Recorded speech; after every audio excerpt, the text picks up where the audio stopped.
1 p.m. Pakistan Standard Time. Assalamu alaikum. This is Radio Pakistan. The news read by Hassan Gilani. First, the headlines. President has urged foreign investors to benefit from investment-friendly environment in Pakistan.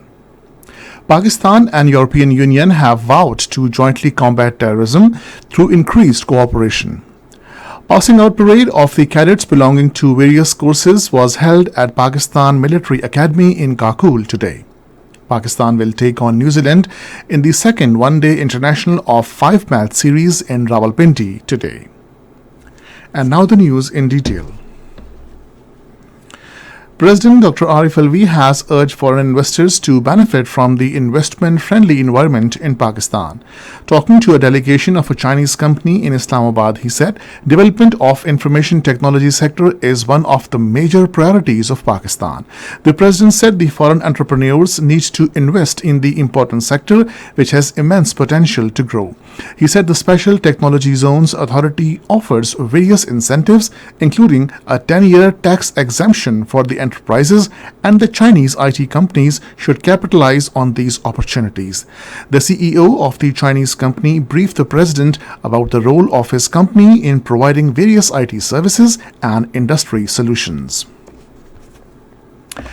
Minister of State for Petroleum Dr. Musaddiq Mali says the government is working on a new energy policy that will focus on creating energy resources from LPG, LNG and solar.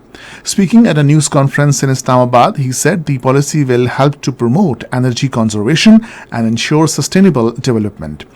The Minister of State said the new policy would bring an end to the monopoly of a few companies that have been exploiting consumers by charging exorbitant prices.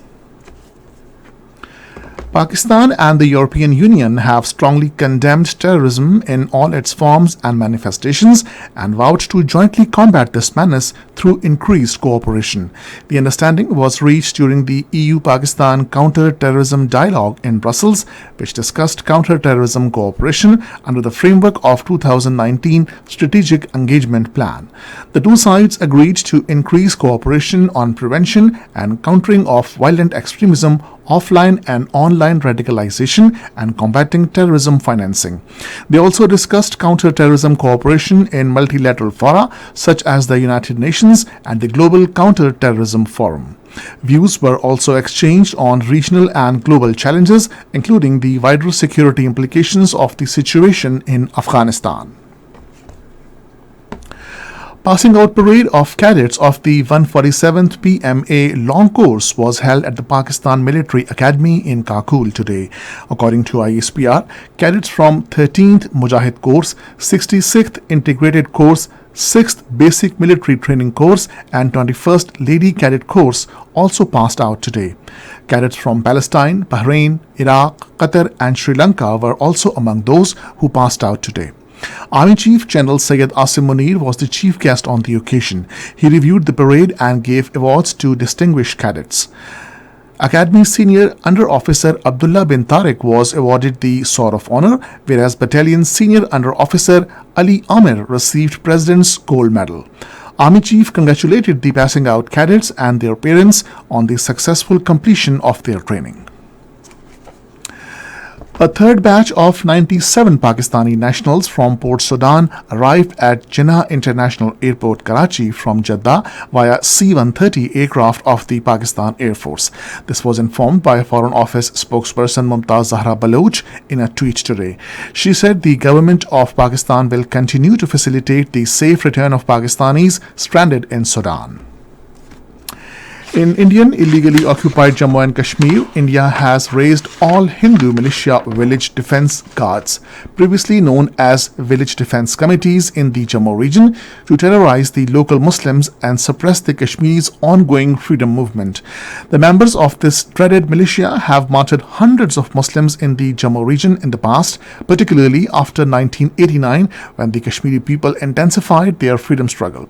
The Indian authorities announced to recruit the members of this militia last year, and Indian Army and paramilitary Central Reserve Force have trained and armed 5,000 Hindus in Rajouri, Poonch and other districts of Jammu so far.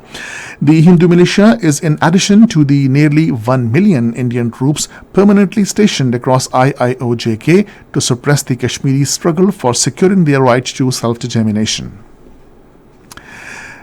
Second one-day international of the 5-match series between Pakistan and New Zealand will be played in Rawalpindi today. The match will start at 3:30 p.m. Pakistan lead the series 1-0.